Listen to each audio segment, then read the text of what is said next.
Hello, everybody. Welcome to today's Substack Live. I'm Dave Keating from the Gulfstream Blues Substack, and today I'm very fortunate to be joined by Julien Hoez, who is from the French Dispatch Substack, a Substack I really, really enjoy. So I'm really excited for this conversation. Thanks so much, Julien, for joining me today. No, thanks for the invitation. I'm looking forward to this too, and we're gonna have a fun chat, I think. Yeah, what Julian does great is break down the French place in the world in English, which is really key, I think, in a way that I think sometimes domestic coverage in France can kind of miss. Julian does a great job with particularly examining France's place in Europe, and that's what we're going to talk about today. So, Julian, I wanted to first ask you about this summit that took place yesterday in Paris. So this was the kind of NATO -3 summit for format, I'm calling it. So this was all of the NATO members except for the United States, Hungary, and Slovakia, plus a couple others. So Ireland and Cyprus were there. They're not in NATO, and Australia was there, not in NATO for geographic reasons, obviously. Interesting, those three additions kind of make up for the missing three. So if you looked at the number of participating countries, you might think it was NATO at 32. Hmm. But of course, it's not NATO. This is, by my counts, the fourth of these ad hoc Coalition of the Willing summits, or fifth, I guess, if you count the Yeah. two that first week when the people were mad that they were invited, so Macron had to have a second one. How would you say yesterday's summit went? And at the end of it, we had President Macron speaking to the press saying that basically this format, the British and French leadership of this format was recognized by all the participants. Is that a success? Is that even true? How do you assess yesterday?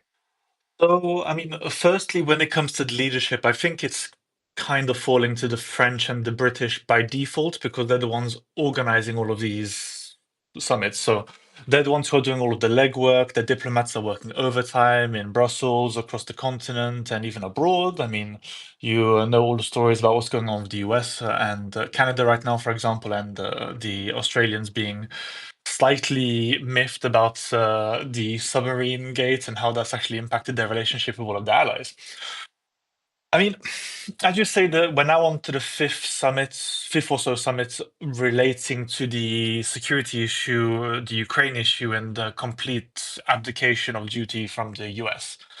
And I guess the fact that these are continuing and that there's not been any big explosive fallouts means that these are a success. And the fact that we keep building more and more towards some kind of coherent position on what's going to happen with Ukraine, what the Europeans are doing to secure the Ukrainian position. And on top of that, the Europeans pushing back quite hard against Trump's shenanigans, I guess you could say, is quite good. I mean, for example, yesterday we saw that this apparent SWIFT ban relaxation is definitely not going to happen, which was already a likelihood with the US deciding to just do it on their own. And the fact that Even though they Macron, don't own Swift, Swift is based here in Belgium. yeah, exactly. And it's a very European program that's key to a lot of international transactions. But the really interesting thing was that the Europeans and the 33 actors, so the NATO -3 plus the ambassadors from Turkey, Australia, and Canada, all decided that there isn't going to be a relaxation of sanctions on Russia. On top of the fact that this reassurance force is going to be put forward in Ukraine, it's a failure for the Trump foreign policy right now.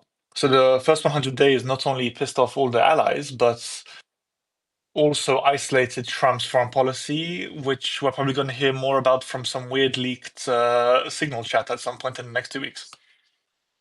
Yeah, so I mean, obviously the reason that these summits have taken place in Paris and London is because they're being led by this Franco-British alliance, you could say, or whatever Yeah. you want to call it. But notably, they're also taking place there because they can't take place in Brussels, and that's because the two Brussels-based institutions, NATO and the European Union, are being bypassed here. I think the reason for bypassing NATO is obvious. It's an American dominated organization. And if they're trying to work against or around America, you can't have a NATO summit because America will be there. Yeah. The reason for bypassing the European Union is less clear to me, because you have everyone there is in the European Union except Norway, Turkey, the UK. And it's that UK component, which is clearly the reason why this needs to go around the European Union. It's because of Brexit, because within the EU before 2020, the only two real military powers were France and Britain. Half of that left in 2020. And so the reason you have to have this outside of the EU, I think, has largely been driven by Brexit. However, you could have something being organized by the EU, in which the UK participates without being part of the EU. This already exists for things like Schengen, for instance. Switzerland, Norway, they're all in the Schengen area. You also have governing bodies for things that are not all EU members, just some, like the Eurozone, which has the Mm. Eurogroup of finance ministers running it.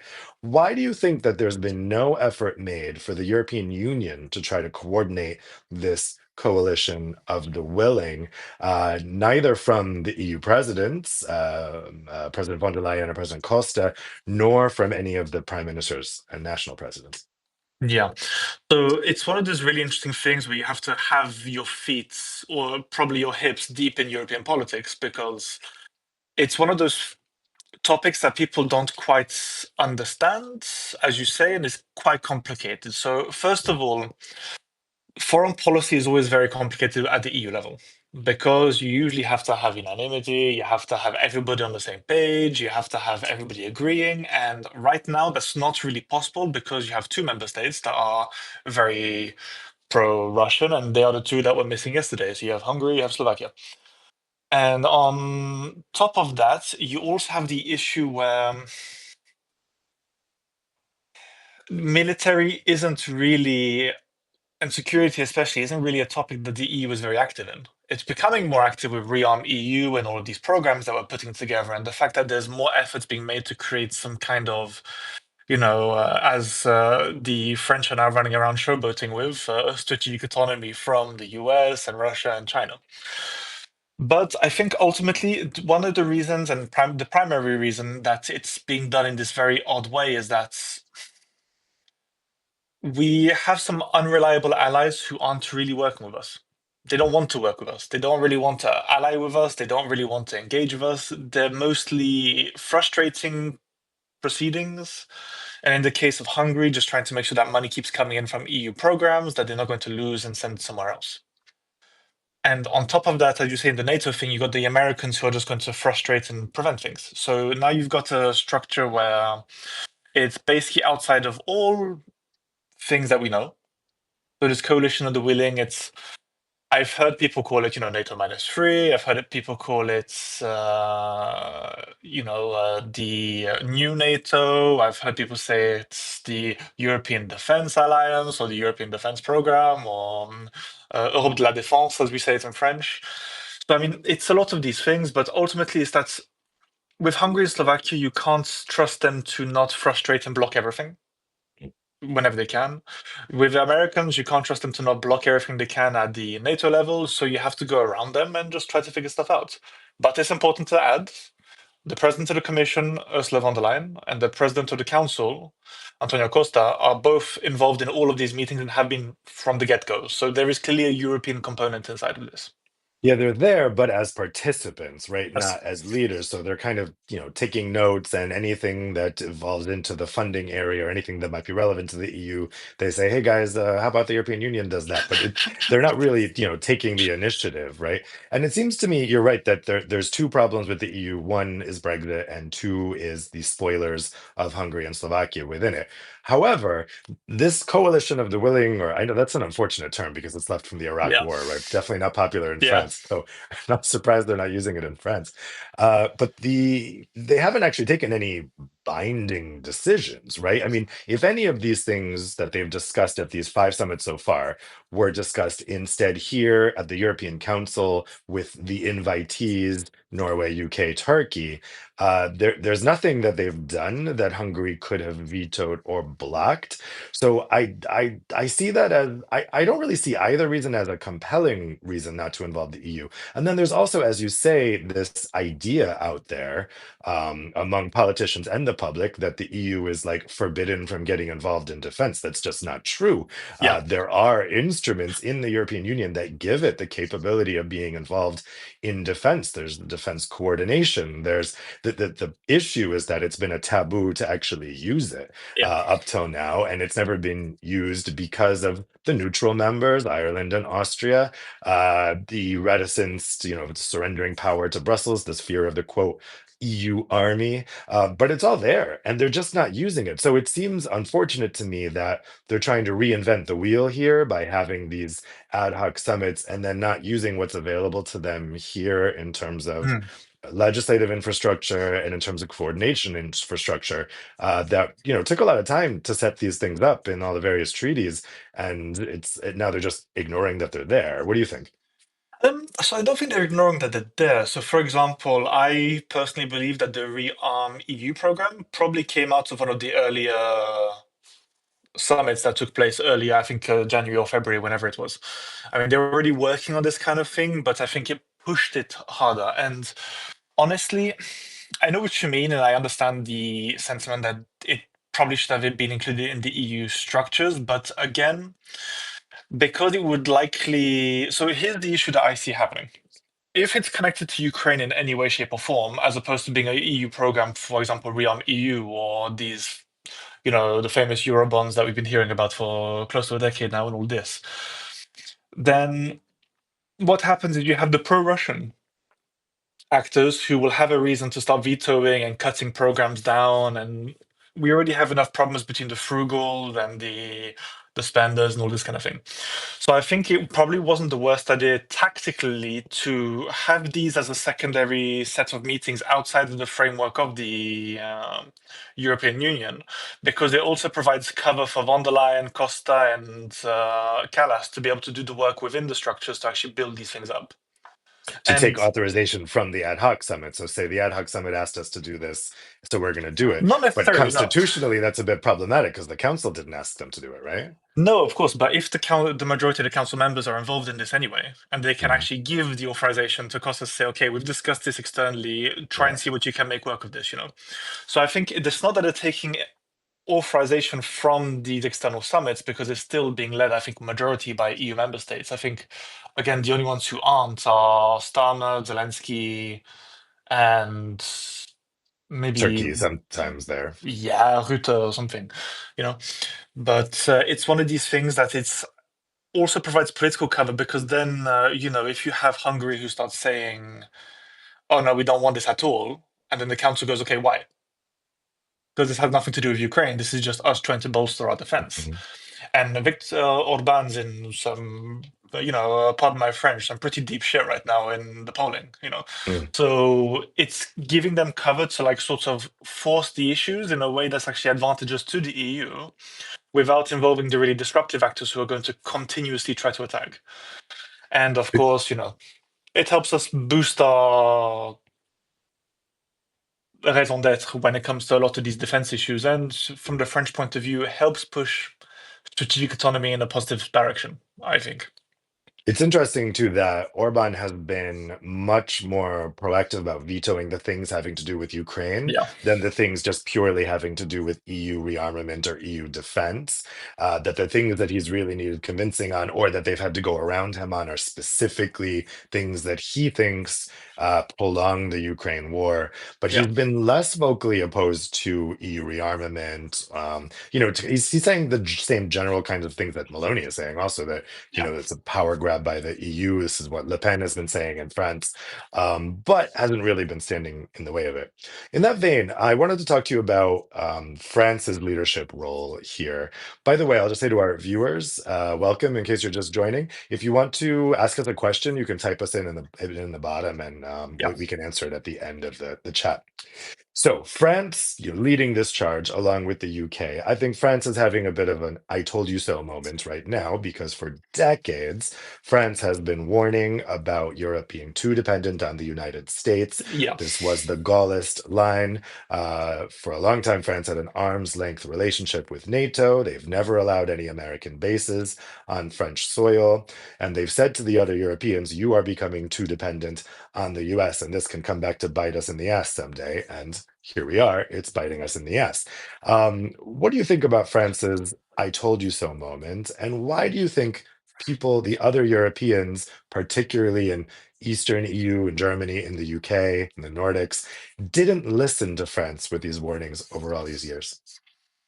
So, I mean, it's one of those really odd things because, I mean, I'm one of those people who have been doing victory laps for a little while now. Because, to be honest, it's one of these things where we were always talking about this and we were always saying, look, we're too dependent. We're too dependent on Russia for energy, China for industry, the US for defense, etc., etc.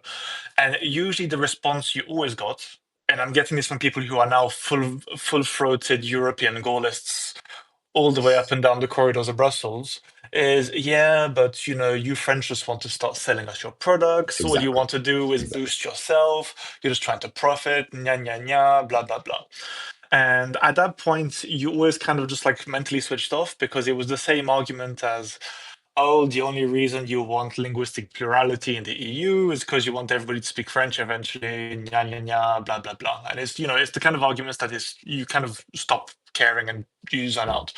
But it's not so much of a I told you so moment, I would say, because it's not necessarily like we've not been trying to push this at the European level for a while now. I mean, like you go back and listen to the old Macron speeches at the Sorbonne, so the one in 2017 and the one in 2021. I mean, Macron's been saying that we need to have more industry in Europe because not only is it good for defense, but it's good for jobs, it's good for tax income, it's good for making sure that we have specialities that remain in Europe, etc., etc. And this is something that's very important, and we got lost a bit in the whole, or the French are just trying to French, and you know. But France is going to France. France is gonna France. But the reality is that for the most part, we're happy that people are taking this seriously because we've been saying this forever. I mean, I think one of the first things I saw when all of this started kicking off and Trump started throwing us under a bus is I saw a guy who I remember was a hardcore like transatlanticist tweet out, De Gaulle was right. And Yes, I've seen that a lot. while it makes me laugh every single time I see it, it's true that we in France benefit from a lot of the positions that people kind of mocked us for. Nuclear energy spared us a lot of trouble when it came to the post-Ukraine invasion energy issues. It prevented us from having to, eat dirt like Germany did when they had to deal with the Nord Stream fallout and all of these situations. It's allowed us to maintain the ability to increase our military production very rapidly and also increase our capacity. And on top of this, it's allowed us to be able to actually support other actors in the EU to actually find a way out. So, ultimately, being more independent and sort of being l'enfant terrible of the European Union has basically saved us a lot of trouble.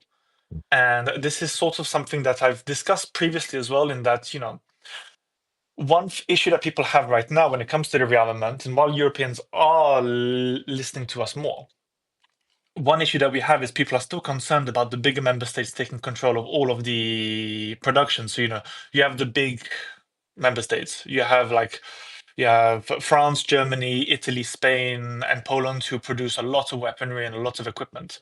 And there's concerns that they could take over all of the issue, all of the development and just profit from the fact that we're rearming.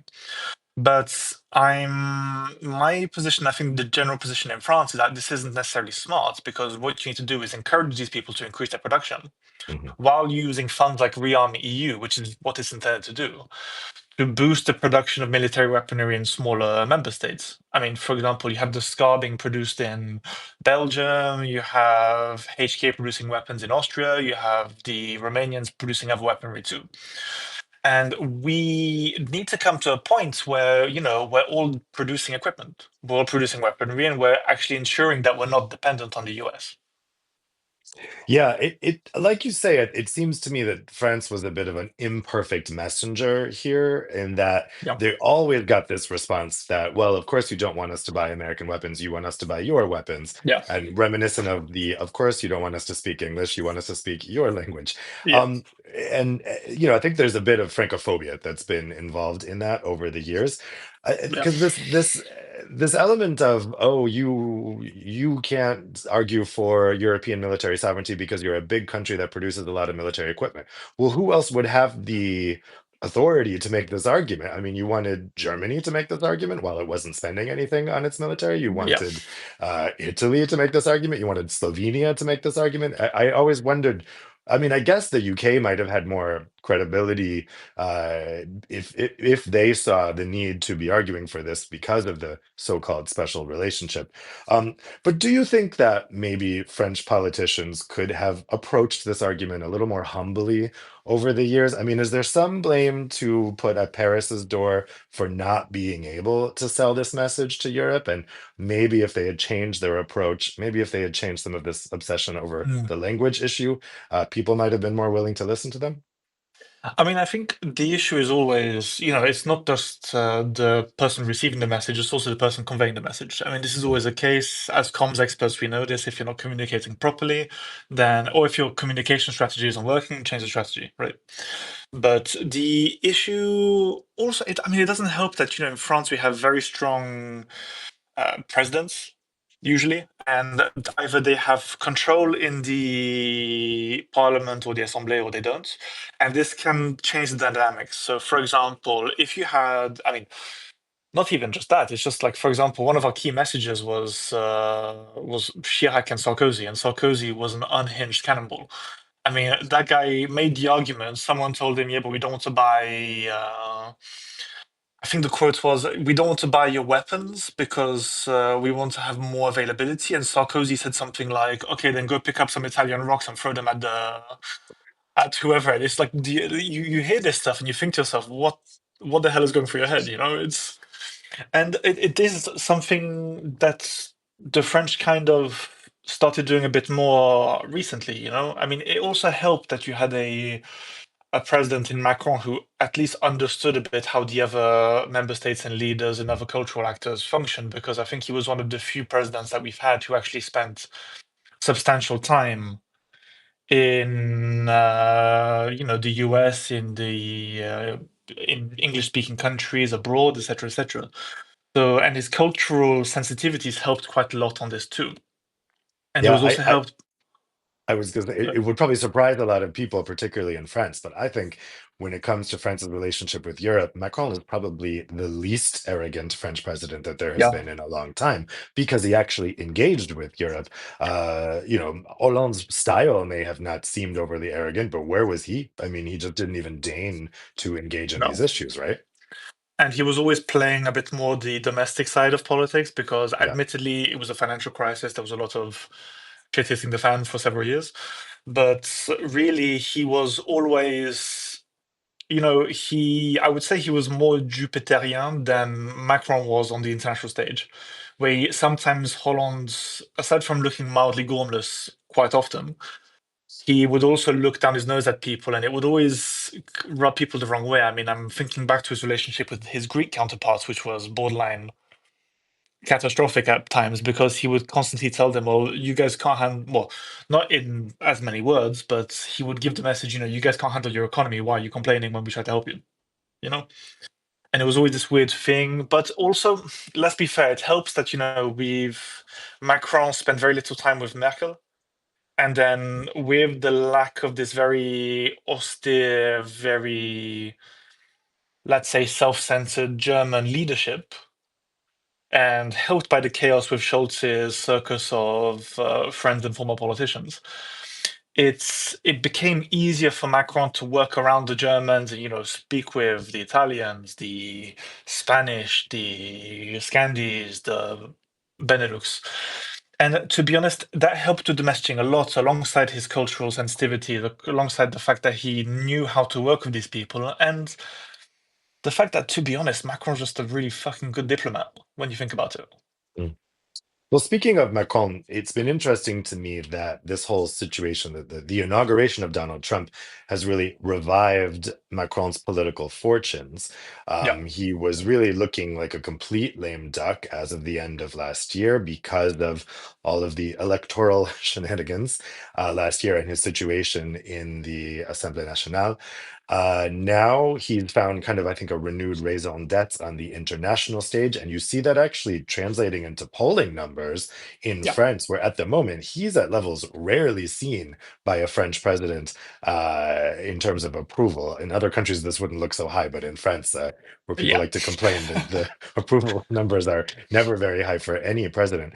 Why do you think we're having this Trump effect on some of the centrist leaders' popularity? It isn't just Macron. Of course, we saw the same thing happen with the Liberals in Canada. We saw with, I think, Merz since the election. Is this here to stay? Is this little Trump bounce for Macron and others going to be permanent? And is it what's driving it? Is it actually a form of European nationalism or anti-Americanism that's driving it? I mean, it's possible. See, I don't want to say that Europeans would take an anti-American position because, I mean, look, we we love you guys. You're the weird cousins across the ocean. You make stupid decisions sometimes, but we forgive you like we forgive any weird cousin that we have. But no, it's more. I mean, first of all, let's quickly run through the numbers. So I would say with that Macron, analogy, you want them to be weird cousins and not weird fathers, right? it That's the helps. essence of where Europe wants the relationship right now. It helps exactly, and we want to be on equal footing because, to be honest, like we have the comparative power when we, admittedly get our shit together. But so I mean, Macron already he got a 6.37% bounce in the polling numbers, so he's gone up to 37%. Now, again, that doesn't sound very high to people. However, I think at the same period of time, François Hollande was sitting at 21%.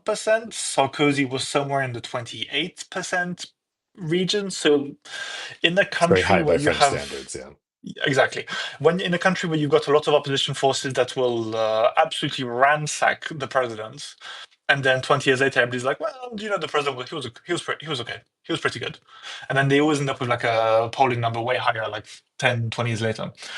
And this was mostly done through a boost in his reaction to the not only the Trump situation where people slowly start to realize that actually maybe we don't have it so bad with this guy.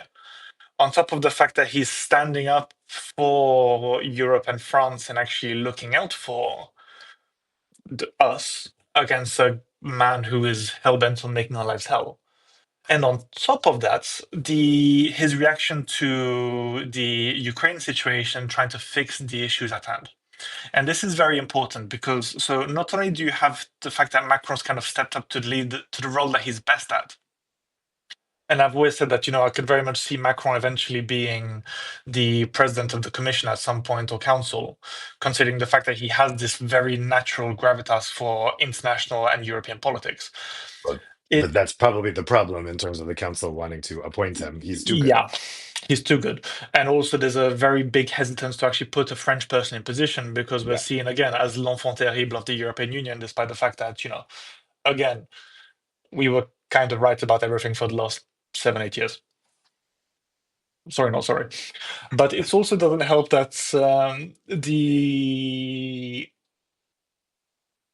far right are taking a beating in the polling because they all link themselves too closely to Trump and the far right. I mean, look, you could probably make a connection. Bardella lost 1%. I think it's the first time that he's taken a big hit after having a bit of a high earlier this year, with the Trump bounce that ended up being a bit of a toxic chalice. And you've even seen that the potential successor to Emmanuel Macron, Edouard Philippe, has actually now equaled Marine Le Pen in the polling as the second most popular politician at around 37%, knowing that Marine Le Pen is likely to actually be banned from running in the next elections, which is another whole situation related to her embezzlement and her party shenanigans in the European Parliament.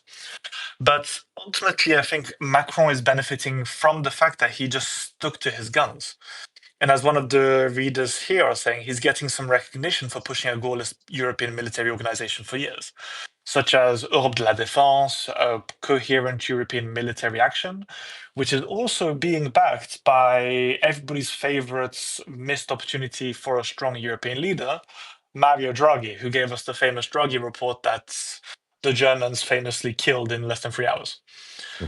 So, I mean, it's complicated when it comes to Macron because again, his domestically he's always going to struggle, but he also benefits from just now that he's in his second quinquennat.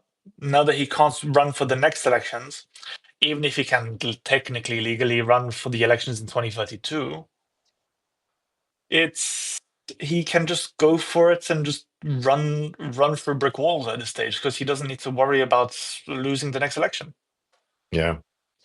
We've had a lot of questions and comments coming in, so I want to go Yeah. to those in a bit. But sticking with this topic, one last thing we can talk about is, did you see Mark Carney's speech yesterday?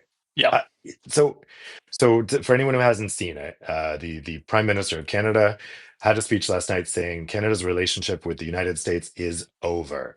Period. It Yeah. was so clear, so strong, basically saying that's not to say that Canada will not have any relationship with the US. It's saying the relationship that Canada has had with the US up to this point is over. It is dead, and they need to reevaluate everything going forward. And it struck me that no European leader has said that.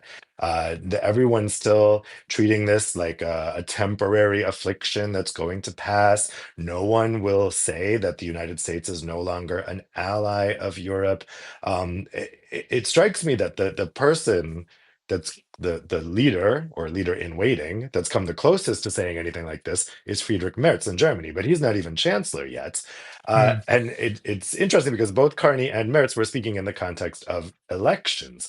So does it take elections for people to be bold and say the truth here? Do you think that the strategy that the European leaders are using right now, which is to downplay the collapse of the transatlantic alliance, to still be talking about America as an ally, is that just necessary to keep the peace for diplomatic reasons, or are they really making a strategic mistake here by saying something that's so disconnected from what their citizens can see is the reality here Mm. on planet Earth?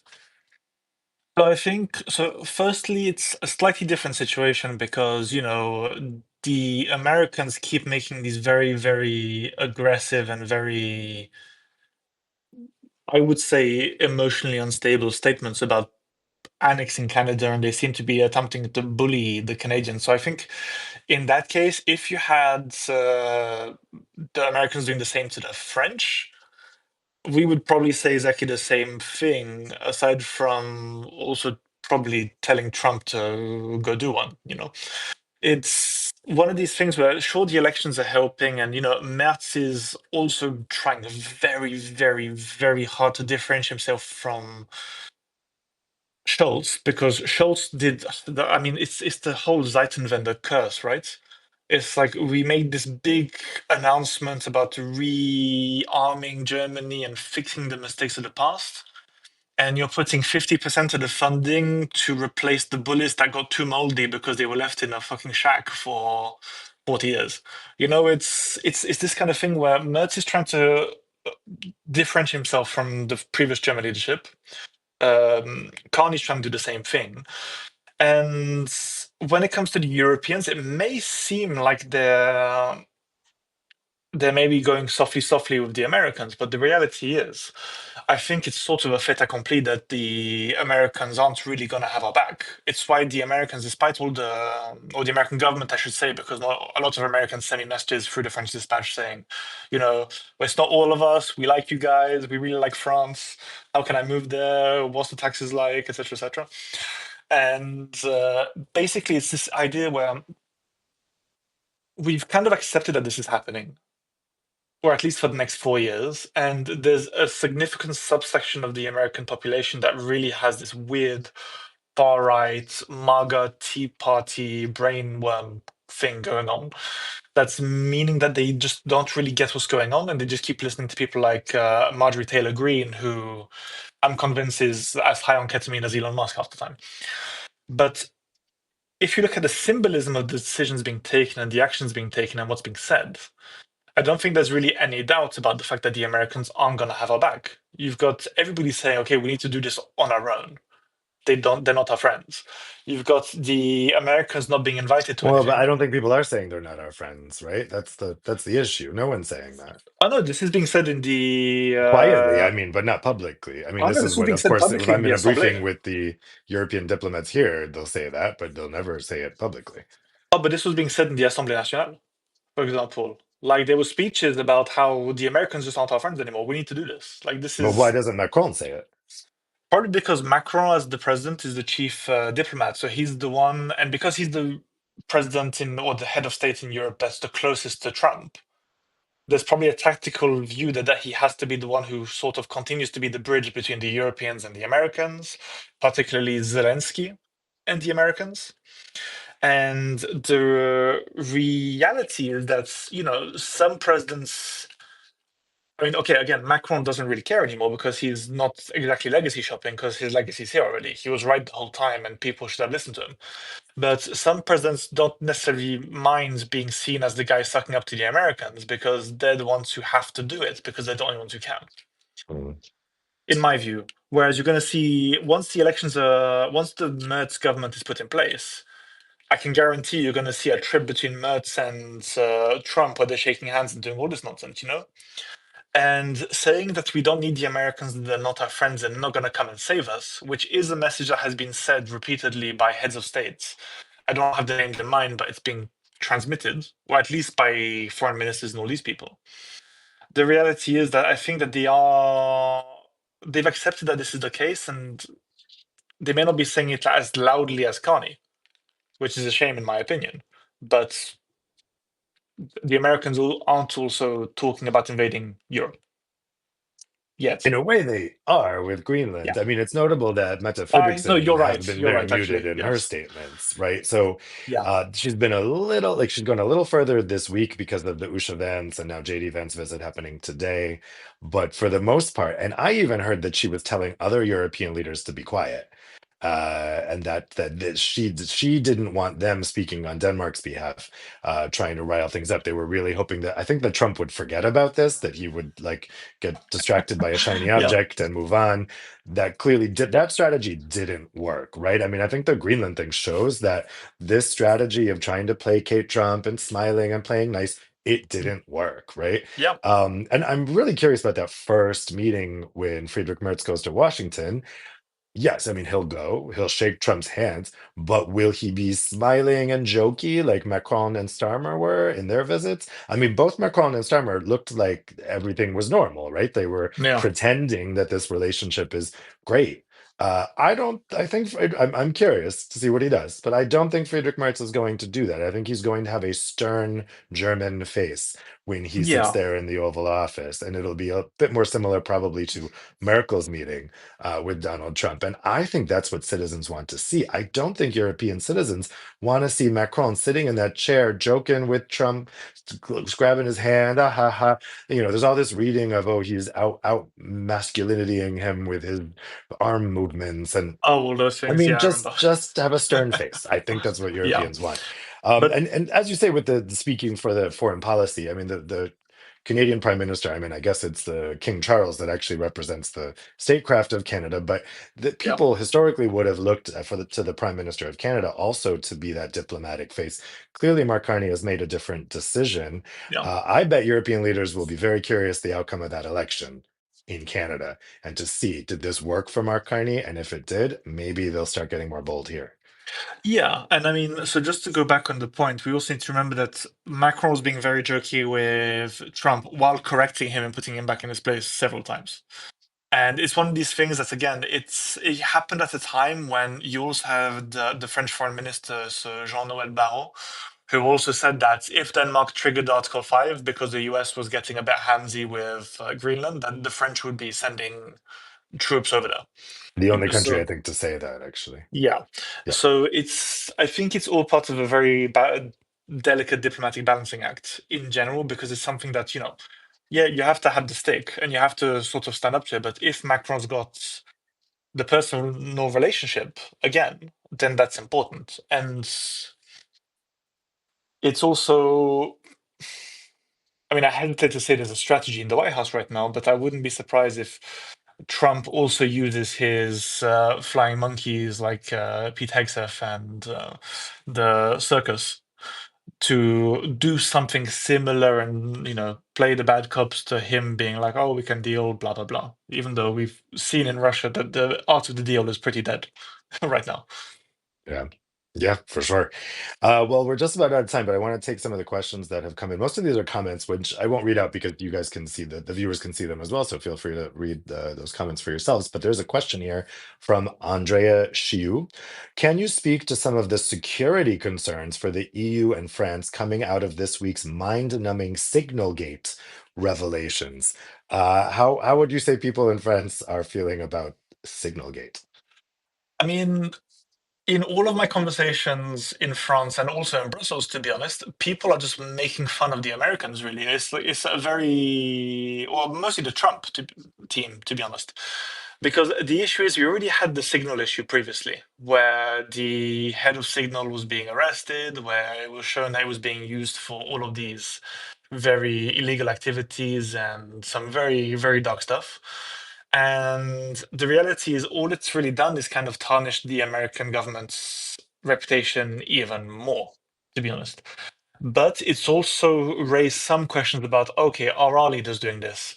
Since it's illegal over there for them to be deleting their messages on, classified American activity, and the fact that they're very much not being serious, what's happening here in Brussels? Because, I was in a conversation with someone from the council a few days ago, talking about the fact that even if some people use Signal and they tend not to because they prefer WhatsApp, they have an obligation to keep their messages Yeah, after the fact because it's a legal requirement for reporting, at least I've in had the exact same conversation. Yeah.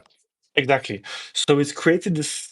I think it's slightly raised awareness of the fact that some people can behave in very janky manners, and especially in France with the ongoing. Let's say, court case with Marine Le Pen and the Rassemblement National's embezzlement and shady behavior, which may or may not have involved potential future presidential candidate Jordan Bardella falsifying information. It's bringing lots of questions regarding the sanctity of politics in France, even in Europe, and how politicians are allowed to behave in general. Mm. And I think there's always this leadership question that, Donald Trump gives permission to leaders around the world to lower their standards, to get away with things. And if politicians on the far right here in Europe, they obviously want to emulate Donald Trump, if they see, oh, look, you don't need to follow any rules, you can break the law and just refuse to comply with judicial rulings. I think that's coming up in the next month, that type of constitutional crisis in the United States. But that other politicians look to that as an example and say, well, they're not following it. I won't follow the rules or standards either. The other question about so there's the fact that they were on Signal with this war planning, clearly confidential information, Yeah, but also what JD Vance said about Europe got some attention here. I think it wasn't so much that this is new information. It's very similar to what he said in his Munich speech to their face. But it shows he has this kind of weird obsession with Europe. I mean, all kinds of countries use the Suez Canal to ship yeah, goods. China, India, Saudi Arabia was benefited by this lodge, obviously. Why focus on Europe? I mean, it's like nobody was talking about Europe, and then JD Vance brings it into the conversation. And then Pete Hegseth, clearly looking for a way to suck up to the vice president. Yeah, yeah, it's right. I hate the Europeans too. It shows that Pete Hegseth knows that this is an issue that really gets JD Vance very animated, and he's trying to join in. Yeah, that's right, boss. They yeah, suck. And so I think that's what I mean. It's not new information, but it showed the degree to which JD Vance seems to have this almost visceral hatred for Europe. And that sparked a lot of conversation here about why that is, what Europe represents to him, that yeah. he dislikes it so much. What do you think about that? So it's very see, there's this problem when you try to analyze anything that the MAGA guys try to do, in that you can never tell if they're doing it because they know that it helps them with their popular base, or the Elon Musk fanboys, or all of these random people who they think are their core electorates.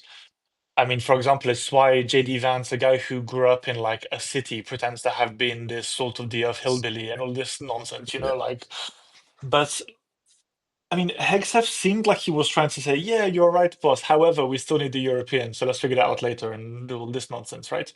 But with JD Vance, I think that it's because I don't think he really necessarily knows what he's doing, and he's just kind of trying to sort of repeat the highs of what was going on during the election campaign because he thinks that this plays well. Like his whole like the whole weird post of him like shooting a gun yesterday or something, where he was talking about sending freedom seeds down range and all this nonsense, shows that he doesn't really quite understand the severity of like military use and military action, right? But on the European front, I think it's this idea that I think the Trump administration may realize that they really overplayed their hand and think that they can potentially bully their way out of this. Because, put it this way, if this thing happens, you have the biggest market in the world, bigger than China, if I'm not wrong with the numbers, where I need to double check that, which would stop buying American weaponry, which would start probably outproducing the Americans with a more streamlined process, with a military that's going to get more and more powerful, that's not going to need the Americans. And while the Americans are always talking about, or this American government, sorry, I need to keep correcting myself on that. While the current American government keeps saying, "Oh, we need the Europeans to do their own job, we're not the world police, etc., etc., nya nya nya," they're going to realize that basically getting rid of your biggest customer is going to have a big impact on your bottom line and your ability to actually support your own state. Because the military industrial complex is huge in the US. I think it's the biggest yeah, industry by far. It's like the version of the automotive industry here in Europe, right? And the problem is that when they have less customers, what do you do? Because you're not going to want to start selling all your high tech weaponry to China and Russia. And those are the only exactly. major markets that would remain. And this is why, when Pete Hegseth was here at the defense ministers meeting at NATO, and he was saying, no more reliance. We want Europe to be independent. No, you don't. You want Europe to keep supporting the American military industrial complex, because that complex can't exist without those European purchases. And Yeah, what the United States has always wanted was simply for the Europeans to spend more, but not to be more in control, not to yeah, develop their own command and control structure. They've resisted European efforts to do that for a long time. And I think what the Trump administration is learning here is that if you simultaneously ask the Europeans to spend more, they're now doing it. But if you do that in this nasty, aggressive way, then the Europeans are going to spend more, but they're not going to buy it from you. And you saw that the stock prices drop for the military arms producers in the US. In as soon as Trump said that comment in the Oval Office, where he said, maybe we won't make very good weapons yeah, to Europeans because they might not be our allies eventually. Like, what a businessman! What a businessman! I want to yeah, wrap it up soon, but I want to take this one more question that's come in from KH Hardy. We touched upon this before, but maybe to go into it in more detail. Question is, Europe must resolve the problem of Hungary and finally somehow get Italy on board with the security outlook. What's the outlook on this? Also, the Russian funds, will those be used to help Ukraine? Those are the frozen Russian assets. On the yeah, frozen Russian assets, I'm not sensing any movement on that at the yeah, moment. Kaya Kallas has been trying to push this, but it's not really going anywhere. I think there's two reasons for that. They are really, really concerned about the legal implications of that, particularly yeah, Belgium, where the funds are. They're worried for two reasons: that it would be deemed illegal under international law to take the assets that have been frozen. That it's one thing to use the interest from those assets, but to use the assets themselves wouldn't survive a challenge under international law. And that is what the EU is still, in theory, trying to uphold. And the other is that it would spook investors so much that the Europe would lose investment, because investors would say, "Oh, I'm not going to invest in Europe because all of a sudden they can take my money." and just freeze it and take it away from me. So I don't see that moving. On the issue of Orban, there's been talk, suggestions about ending unanimity requirements in the council for a very long time. It was a recommendation from the citizens in the Conference on the Future of Europe a couple years ago. I believe it was in the Draghi report, even as well. Certainly in the Yeah. Letta report. Why is this not happening still? What's your take? Because it is still being resisted. As much as all the countries grumble about Orban vetoing, when you talk to the Yeah. Swedes, when you talk to the Poles, they are not, they will die in the dirt before they end that unanimity requirement. Yeah, I so on that point, it's a chicken and the egg situation really, or it's like catch 22. So basically, to end unanimity at the council level when it comes to all of these foreign affairs topics, the reality is you need unanimity to change the treaties. And who is going to avoid changing the treaties to reduce their own power? It's going to be Viktor Orban and the Slovaks and all these people. So it's really a big issue, and it's one of the reasons why people are mostly hoping that Orban loses the next election, Mm. because otherwise it's going to gets messy, and it's just not going to happen. But yeah, I mean, like Dave said, when it comes to the Russian financing, I mean, that is a legal quagmire. I mean, and nobody even knows where that would end up, to be honest. Like, I've had people try to map that out, and nobody really knows how dangerous it goes. And I think we'd all prefer that that did happen and that this financing was being used. But it gets very, very messy. And I mean, on the point of Italy, and just taking the points from Kieran O'Driscoll there at the bottom, I think Italy is going to probably take not a similar position to Ireland, but I can imagine what Italy would do is they would take defensive military forces, but they would be very hesitant to use them, at least under Meloni, which is understandable considering her positions and despite the fact that she's quite pro-Ukraine. I mean, I think any Italian president or prime minister, sorry, what I'm talking about, any Italian prime minister who would send Italian troops to fight Russia would probably lose the next election very quickly. Mm. And it would probably trigger elections very quick. It would bring down the government. It would be even worse than the disaster that took down Draghi, to be Yeah, honest. you look at the polling numbers in Italy, and Maloney is not wrong about this. The Italians are some of the least supportive of increasing Yeah, military action, least supportive of helping Ukraine in all of Europe. yeah. And that may be because they feel so remote from Russia, protected by the Alps, but that's the reality. I know I said that was going to be the last question, but one last one because I think it was a good sum up question from Kieran O'Driscoll in Ireland. He says, in Ireland, there would be a wariness of the militarization of the EU. That's a position held due to our own tradition of military neutrality and geography. What's the key argument here to bring those people along in the EU who share this view? And on that, I would go back to our point about Mark Carney and the utility of European leaders speaking honestly to Yeah. Europeans about what's going on right now. That's the reason, right?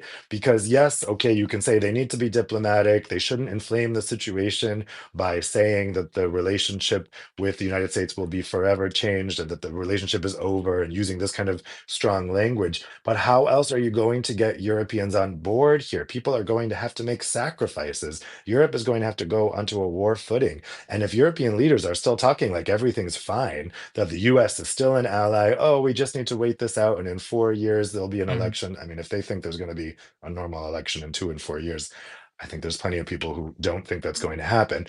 But if you just act like, oh, just a temporary blip, don't worry, we're still allies, then of course Europeans aren't going to support rearmament.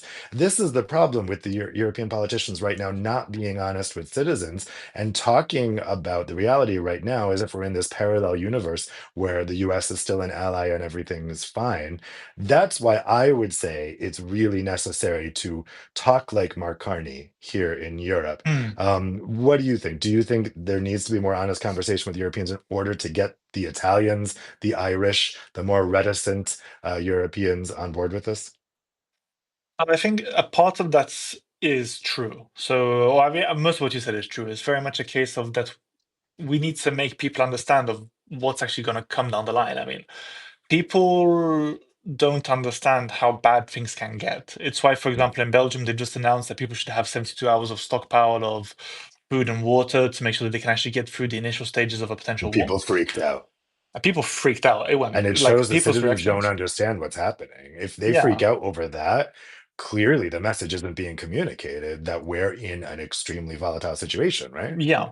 And it's also a case of, it also highlights that people, and this is why I think it's important that we have publications like the Gulf Stream Blues, the French Dispatch actually explaining this to people, because people do need to understand what's going on. And I think it's important to be honest with people and make sure that while we're not scaremongering, we're telling them what's what.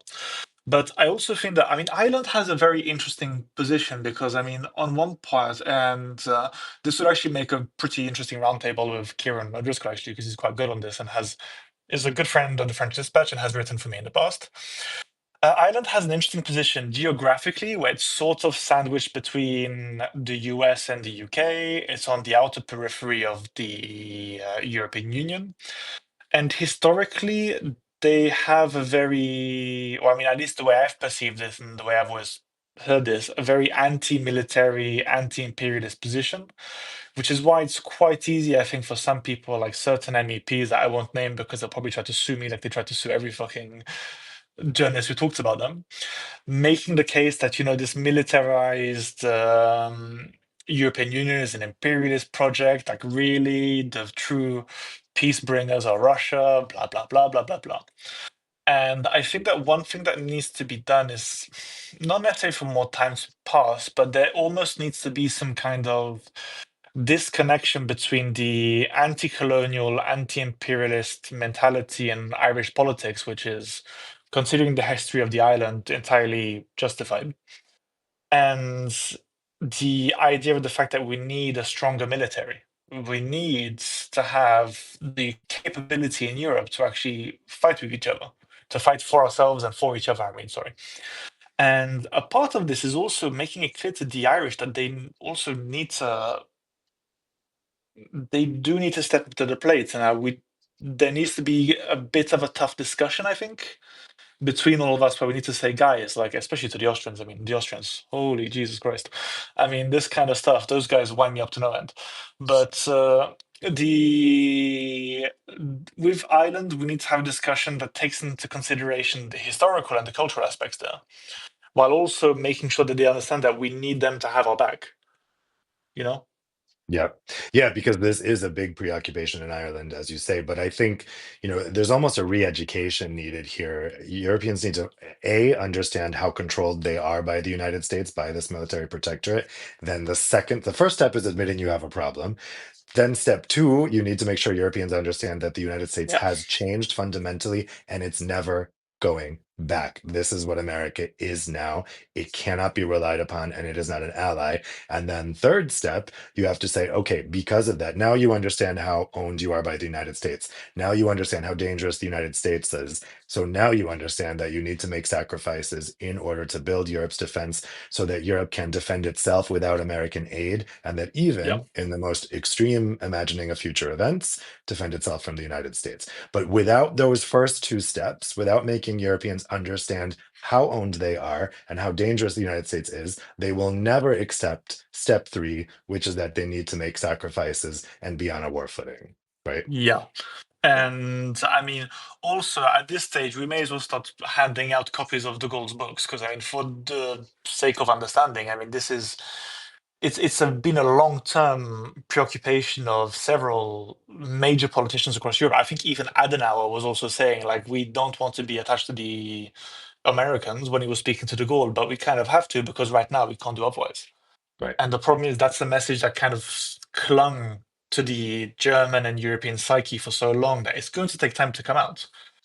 Well, But it's going to be a tough effort. But this is where, publications like ours, the work of the Commission, the media cycle or the media environment in Brussels is going to be so important in actually making sure that people understand what's actually going on, and that we're not doing this because we want to send like 17-year-old Jean-Jacques to fight in Vladivostok or something, but it's because we want to make sure that these kids aren't being put in a position where they'll have to go to war, right. or that they will have to live under occupation, or that they'll live in a dangerous world because Yeah, ultimately, and okay, this may be my goalless preoccupation here, but it's very much if we don't have a strong military, we won't be safe, and if we're not safe, we can't live good lives. And that's the exactly that. simple message we need to explain to people.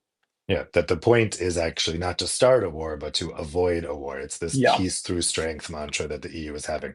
Look, it's a depressing place to end, but it is at least a call for action. I mean, I think that Yeah. what we've settled on here is Europeans need to understand what's happening, and we all need to do our part to explain to Europeans what's happening right now and why this type Yeah. of action is needed. Because especially in certain countries in Europe, it is a tough sell. So everybody, go out there and do your part. Thank you so much again for talking with me here. We've gone a No, full thank you. hour. Thank you. That's this is a record for my Substack lives for the length, and we could go on talking, right? Yeah, of It's course. fascinating stuff to talk about. So we should definitely do it again. No, But for we'll give sure. the viewers a break. Thanks for sticking with us for the past hour. I wish you all an excellent weekend, and we'll see what's coming next. Take care. Yes. Thank you, everybody. Take care. Bye bye.